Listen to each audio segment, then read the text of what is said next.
Ayun, so good evening sa inyo guys. Ngayon po ay July 31, 2024. So Wednesday, yung ating review. Nag-bounce ng konti si PSE market natin, pero bakit red yung ano ko, yung indicator ko dito. So 0. Malit lang, no? So 0.19%. And meron tayong konting net foreign sale. Mabot siya ng 19.79 million. Medyo nakalabas na kasi yung 1 billion, di ba, na foreigners dito sa market. So siguro more or less nasa 1 billion na lang po yung natitira na foreigners dito sa market. So sila yung nag-hold sa atin. Malapit dito sa MA 100. Bukas natin siguro makikita yan kung merong epekto yung tinatawag natin na ghost month. Ayan. August na po bukas, di ba? Last day. Last day ng July ngayon. So Thursday pala yung pinaka first day of August naman natin. So nag-close yung index natin 6,619.09 and medyo marami nag-bounce dito sa market natin na may mga nakita tayo dito na gumalaw. Hindi ko nakita yung galaw ni Plus. Pero up itong si Plus natin. Ayan, so hindi ko na-lista pala.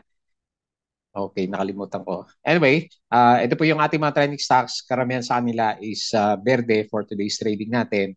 Maliban dito kay MRC kasi nag-drop siya ng 8.06%. So siguro kaya nag-bounce din pala yung si PSE market natin kasi yung US market sideways lang naman yung galawan nila kagabi tapos ngayon parang magbiberde ulit yung yung galawan sa US market natin. Ayan. So nauna sa lista natin kanina umaga si Converge pero nung closing na so medyo nauna na si ASIN natin. So nag-close siya ng 4.71%. So tama no, nagkaroon siya ng um, mini flag ba yon? Isang candle lang naman, dapat at least dalawa para mapansin natin. Pero hindi natin napansin. Ayan, so anyway, pumitik na si ASEN.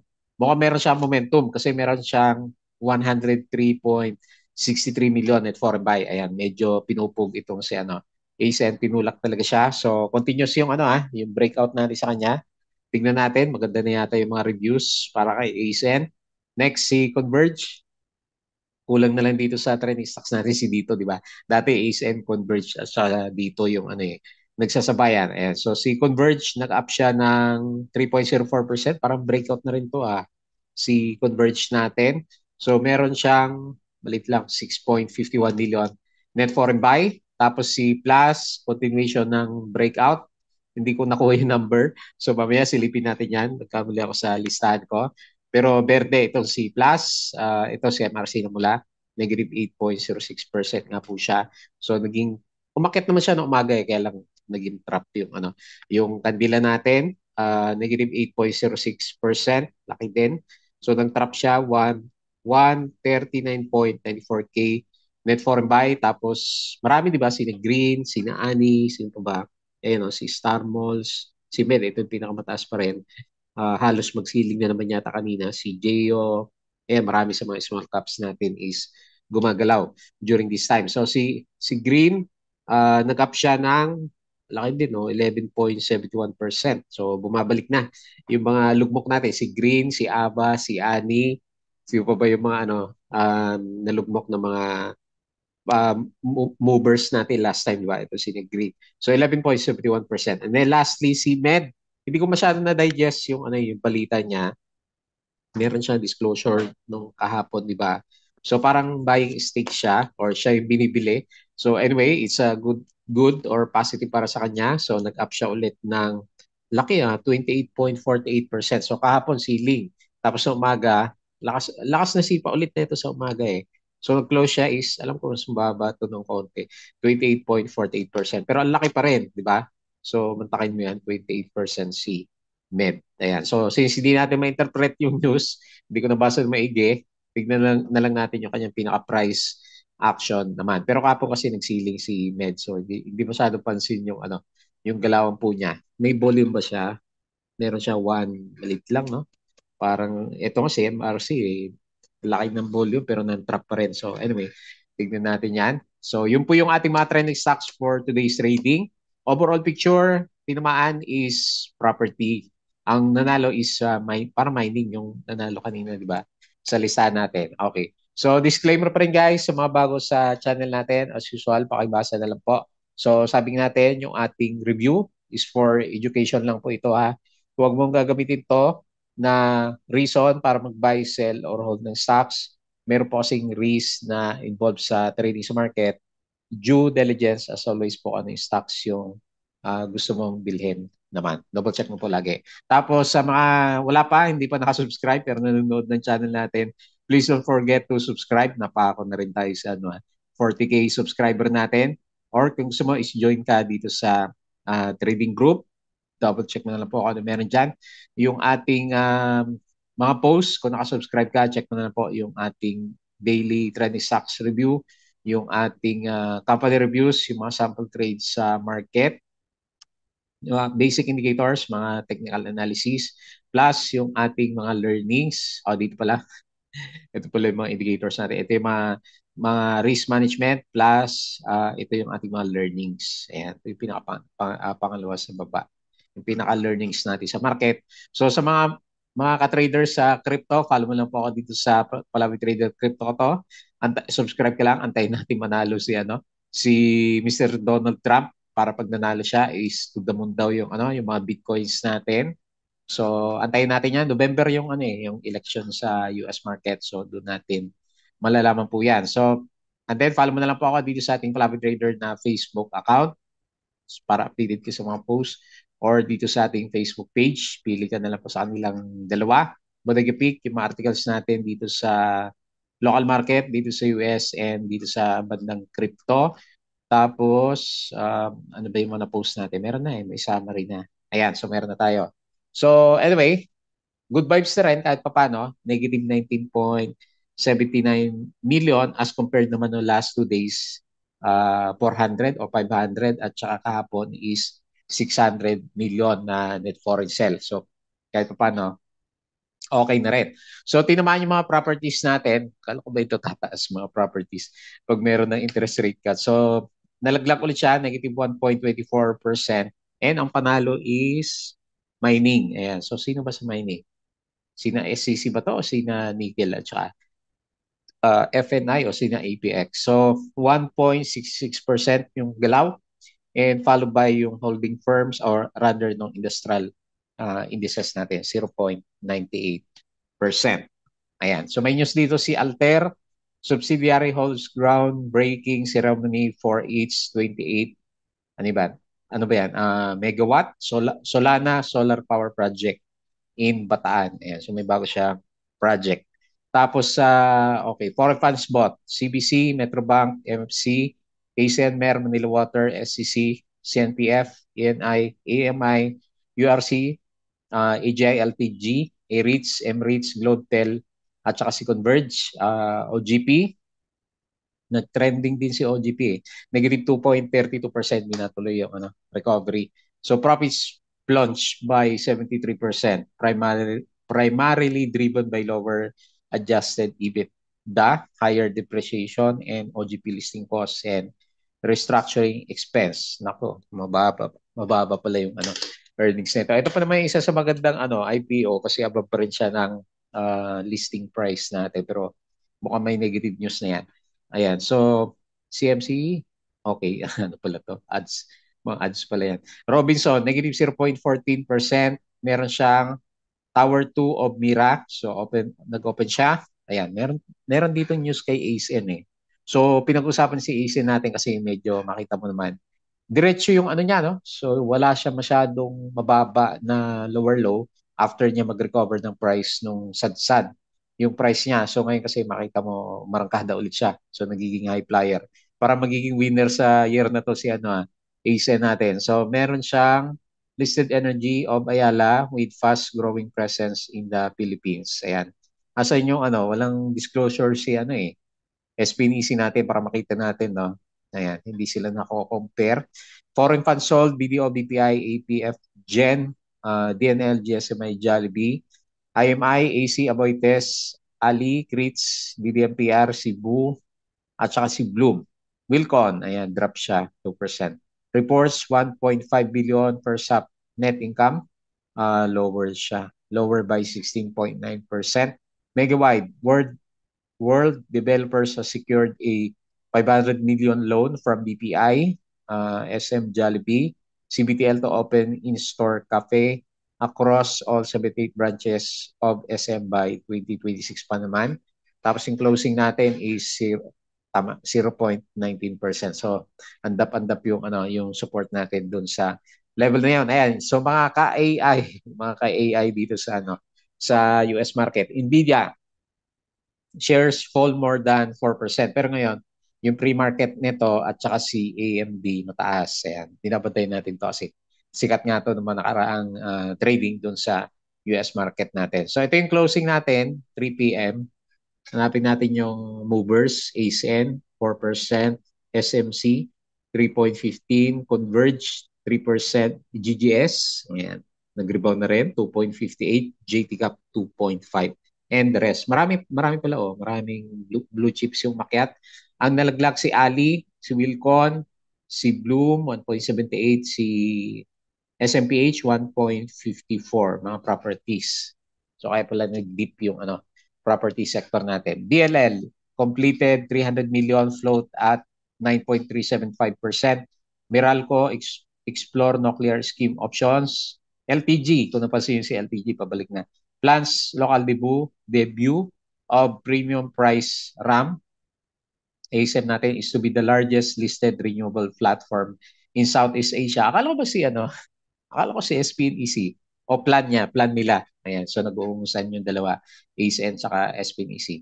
Yung iba, sino pa ba? Yung mga ibang mga renewables natin na sino CREC o CREEP.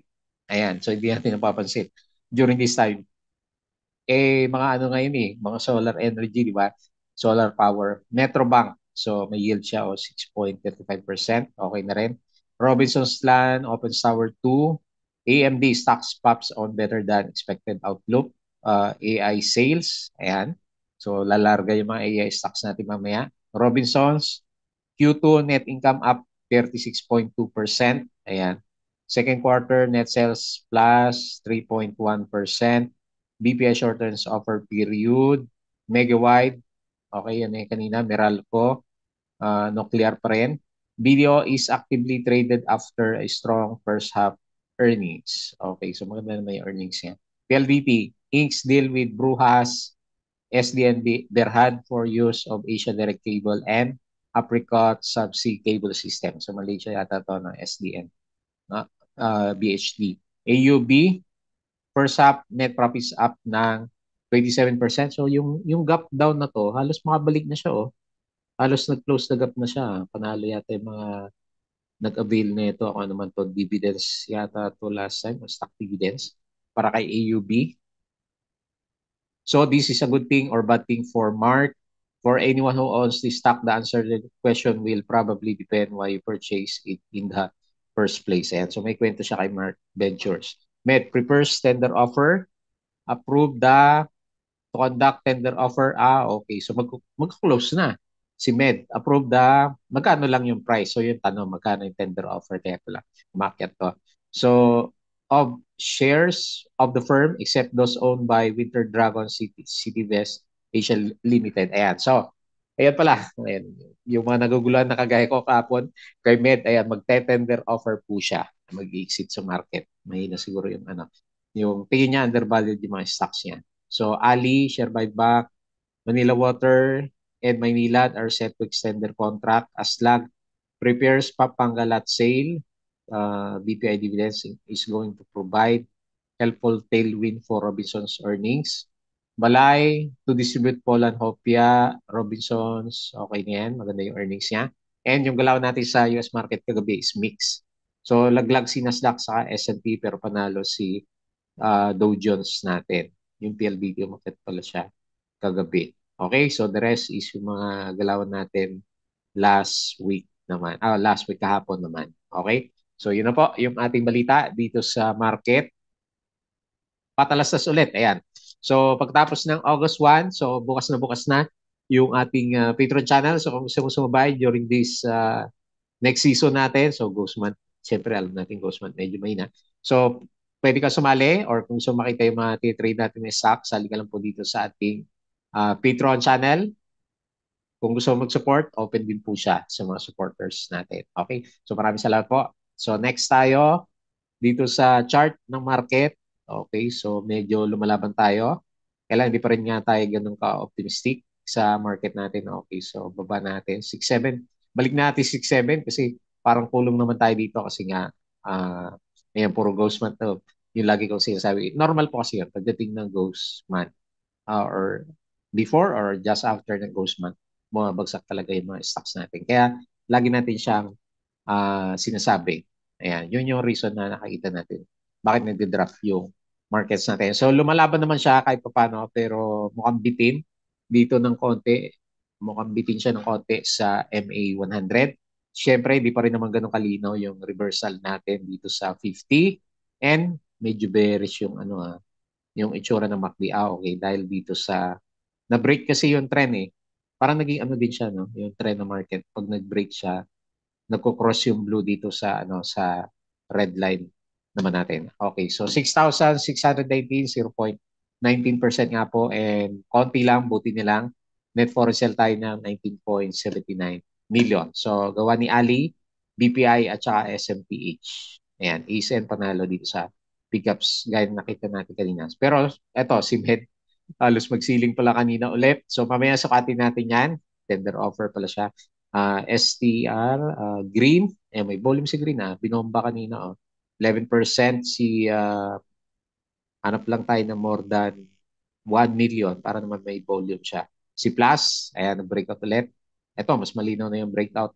5% pala siya sa, ayan, 5 point, hindi ko na-ilista 5.38% yung galawan natin. Tapos 26 million net foreign buy. ASEN, breakout din. Another breakout. Aslag, konti lang volume. Manila Water, ayan, pumitik din. 4%. Sino pa? Si Converge. Ayan, may volume na si Converge. Wala pa rin yung foreigners ni Converge. Silan, 3K lang. GGS, wala pa rin foreigners, no? So, dead sa dead si GGS natin. Okay, so yun po yung mga movers. Dito tayo sa losers. So, TechW. Mukhang nawawala ang pag-asa yung mga holders natin dito kay TechW natin dahil dun sa expiration ng warrants niya. No? So, 8% drop. SSP, walang volume. MRC, ito medyo ng trap si MRC natin. Nag-up naman siya. So, pero hindi na siya umabot dun sa previous peak natin. Sino pa? Si Now. Nag-drop na naman si Now. Wala na yan. Hindi na pinapansin si Now. 5%. Sino pa? Upson. 4%. May volume lang. Wala na, no? Si Alter, ito, nag-drop ulit. Si Home, drop pa rin. Lalalim ng mga, stocks natin, no? RCI, drop ulit. Naku, nag-ukay yung mga stocks natin. Ayan, so yun po yung mga losers, main losers dito sa market. Silip tayo ng konti. Laki na trading range na nilalagay ko, no? So, yan, yun nga, apekto po kasi ng ghost month yung sentiment natin. Okay, so silip tayo dito sa US market. So, futures is mukhang maganda naman. S&P 0.9, the futures 0.1, Nasdaq 1.54%. Okay, so kahapon mix tayo sa US market, European markets ngayon is malinis. Ayan. So baba yung yung volatility index. Pag ito drop, majority nito is yung mga indices sa Europe is okay siya. Tapos dito sa bandang Asia, laki ng ng mga bounce dito. May konti nag-drop. Pero mas marami dito, sina Japan yata to. Saan ba si Japan? 3%. Si Shenzhen pala. 3%. Si Nikkei 1.49 lang. Sa Hong Kong at saka dito sa sa dalawang index ng in China pala. So 2% siya. So the rest is okay naman. And okay naman po yung Asian markets natin.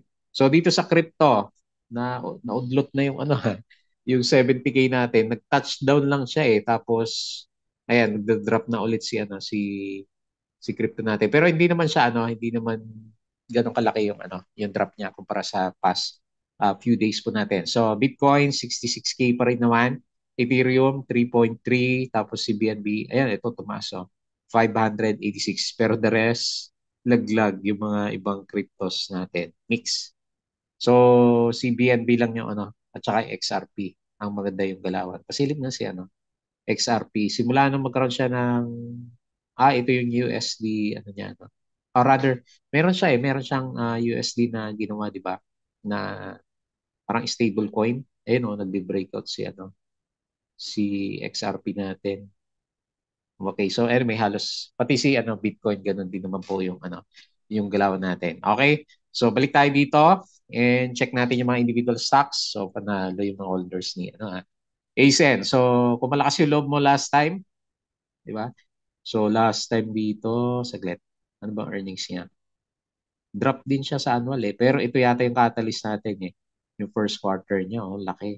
Laki na nang binigay ni ni ASEN natin. So kung susukat tayo dito sa breakout, patawarin natin diyan, dito tayo susukat. Is up na siya, laki na 40% no. So kung matibay yung loob mo dito sa siguro mga 60% drop to. Laki kasi 40% drop. So balik tayo na si Ascent kasi ito yung average natin sa kanya last time. Ito yung malakas yung yung downtrend niya. Ayan. Kung dito yung mga last time bumili, panalo na rin siya. So laki na pala ng binalik nitong si Ascent. Kaya pala super trending na sa sa pangalawang araw na dito sa mga trending stocks natin. Okay, so hindi pa naman overbought. RSI slightly below 70. May volume siya ulit kasi meron siyang 103 million net foreign buy. So binobomba siya and mukhang sumasabay yung mga good news, 4.77%. So malinaw na, breakout na yung galawan natin sa kanya and halos nandito na siya, no? Ang maganda kasi dito, pag nag-break tayo dyan, eto na, 5.8 na. So parang naman parang okay mo ko baka ma-jinx na naman natin parang si MRC kahapon. So ito yung trend niya na malaki. So tignan natin kung ganyan din yung igagalaw niya for the coming few days. Sa ispa yung sinasabi ng trend channel niya. Pero anyway, base sa galaw niya is bullish naman talaga siya. Pero based lang sa technicals, ang pinakamalakas na resistance kapag break tayo sa 5.5 is 5.8. So siguro, kung medyo nahirapan siya dito, 6 talaga yung yung pinaka-resistance ni ASEN naman natin. Pero 52 weeks high na yata ito 24. Ayun parang hindi, tama. July pala yun. Wala pa siya sa 52 weeks high. Kasi ito resistance niya last time naman. Okay? So good vibes tayo kay Asen. Congrats po kung meron ka at umarangkada. So uptrend. Sa downtrend na market natin, isa to sa mga uptrend. Kaya medyo apple of the eyes ngayon si Asen natin. Next, ito. Follow up. Nagpa-follow kay Asen tong si Converge. Ayan. So hindi naman natuloy yung di ba? Yung drop natin sa kanya last time. Okay, kala ko itutuloy niya yung drop niya last time. So, breakout ba? Okay, kung medyo malinaw yung mata mo, wala ba yung mata ko? Parang breakout na siya ng konti. Sige, bigyan mo natin ng bearish sentiment ng konti. Pero bullish yung yung sentiment natin sa kanya. So 11.6 yung resistance o kung 11.5 man yung psychological resistance niya, then meron siyang konting breakout. Pero mas convincing, syempre, pag umabot tayo ng 11.6 bukas. So 3.04%, wala kasi masyadong foreigners 6.51 million. Hindi pa masyadong pansin si Converge natin. 20% na nga siya mula dito sa previous Ponzo area niya Pero okay din siya, di ba? So nag-ano din siya rounding bottom. Yung handle ang wala, no? Para masabi natin na cap and handle wala pa. So antay muna natin yung bago tayo maging super bullish kay Converge natin. Pero okay kasi medyo sa tagal-tagal niya na gusto mag-breakout dito, ito na yung pangatlong try din niya. So di ba si ASEN, pangatlong try din siya bago siya nag-breakout. So 1, 2, 3. Then nag-breakout siya. Ito si Converge. So 1, 2, and then bukas natin malalaman kung tuloy yung breakout natin. Pero mukhang bullish naman yung indicators niya, di ba? RSI and MACD formation niya is bullish. Kulang lang kasi, hindi kagaya ni ASEN, meron siyang 100 million na nagtulak for today's trading natin. Next, plus, mga ka-plus, ayan, buti nila, hindi tayo na-shake out dito. So, maganda yung, okay, overbought na pala. Okay, overbought na, pero tingnan natin, malay mo, maging ganito din siya sa mga susunod na araw. Ayan, bias review kasi meron tayong hawak na plus. Nag-worry din ako dito sa yung drop na to last time. Sabi ko, mukhang gagaya na ito yung isang galawan. So anyway, nag-bounce naman siya. So maganda, wala tayong resistance, all-time high. Tama ba? O all-time high si Plus, wala kang makita. Kung meron man is 52 weeks high siguro. And ang maganda sa kanya, in the nearest levels niya, wala siyang resistance. So wala tayong ilalagay. O sige, para malagyan natin siya, pwede naman trend-based Fibonacci para meron siyang kasi parang parabolic na rin naman na yung yung galaw niya, no. So okay, parang sakto din naman eh. Ito yung resistance niya last time. Adjust natin para sumakto. Ayan. So, tama ba yung mga levels natin? Tama, no? Ayun, oh, nag-support siya dito, oh. Nag-resist. Support and then nag-breakout. So, dito, okay. So, wala nga kasing resistance kaya mataas yung yung Fibonacci extension natin. Pero tanggalin ko to. Baka kasi bias yung review natin sa kanya. So anyway, very good po kasi natuloy na. Ayan, breakout na talaga si Plus. So awaiting na lang sa kung saan siya mauntog, kailan mag-profit taking yung mga investors natin. Pero pinupush talaga siya kasi may volume siya dito. Ayan, 5.38%. Ano ba bukas? Thursday, Friday. Tama-tama siguro sa profit taking sa Friday si Plus po natin. Okay po. So, yung earnings niya siguro isang magde-decide kung tutuloy din yung yung next na price action natin. Next, MRC. So, bullish pa naman yung review ko dito kahapon kasi nga okay yung volume pero lumabas na, oh. So, nag-make profits na siya. 8%, 139K net foreign buy. So, tignan natin. Laki pa naman. Solid pa naman yung candle niya. So, halos sumakto na siya dito sa support malapit sa 0.55. Kailangan mag-bounce siya dito para meron siyang higher low formation. Pag lumusot tayo dito, MA20 ulit yung babantayin natin sa kanya. Ayan, medyo nauntog yung okay, slightly below ng RSI 50 yung RSI level. Tapos na ba? Tapos na ba yung laro natin dito kay 29% pa lang eh. Pero negative kasi eh. So, mag-aanap siya ulit. Mag-establish siya ulit hopefully ng Dow G. Parang ginawa niya dito bago siya marangkada ulit. Higher low. Ayan. So, wala pa. So, tignan natin. Hopefully bukas may Dow G na lumabas para kay MRC natin. Pero yung galaw niya, wala naman siyang balita, di ba? Kumbaga, parang technical bounce na rin siya kasi ang tagal na downtrend siya eh. So ito, nag-try siya dito, nag-drop, nag-support, tapos saka siya nagkaroon ng 20% na bounce lang. Okay? So may na fundamentally pa naman siguro okay, lugi pa rin naman pala siya. Wala pa siyang kita si MRC natin. Okay, so yun lang po, yung nakita natin, MRC, watch out na lang, 0.55, tapos si Green, silipin na, okay, so maganda yung chart ni Green, si Aba, hindi na tumuloy, si Annie, lumaban ng konti pero nauna si parang green natin. Okay, so mantakay mo nga naman no. Since June, July, 2 buwan, okay, halos 2 months nung nag-breakdown siya sa MA 100, pinalaya din niya yung maraming traders natin dito. So nag-resist siya dito kasi maraming nauntog-untog dito last time kay green natin. Okay, so very good. Buhay siya, pero watch out, baka magaya kay MRC natin. So, pero sa ngayon, meron naman siyang volume na 4, ayan, malit lang, 4 million. So, nag-up siya ng 11.71%. Catalyst-wise, wala din. Wala din ako makita kay Green. So, kumbaga, parang technical bounce na rin siya. No?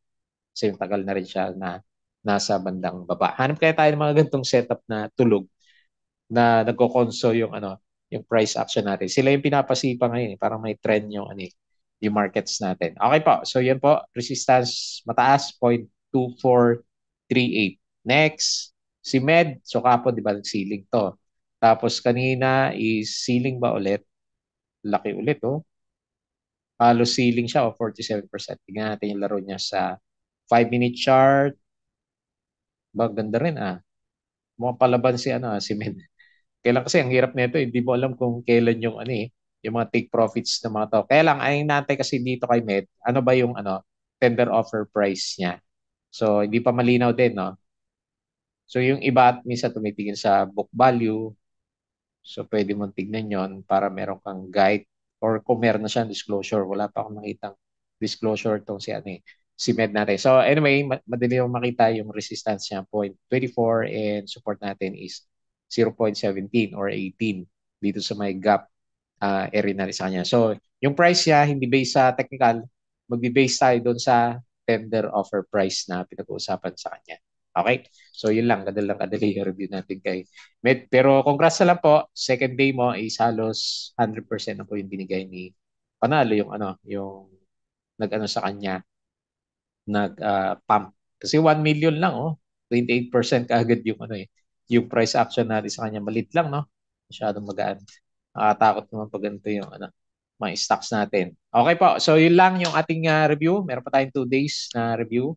Hopefully, mag-breakout pa si Plus natin. Nakahabol tayo kay Plus doon sa malapit. Nung bago siya mag-drop yan, doon tayo bumili. Kaya nag-worry tayo sa draft ng price action niya. Last time, pero bumalik naman siya nung maklarify na hindi siya kasama sa Pogo. Okay po, so yun lang muna yung galaw ng market, mga small caps na.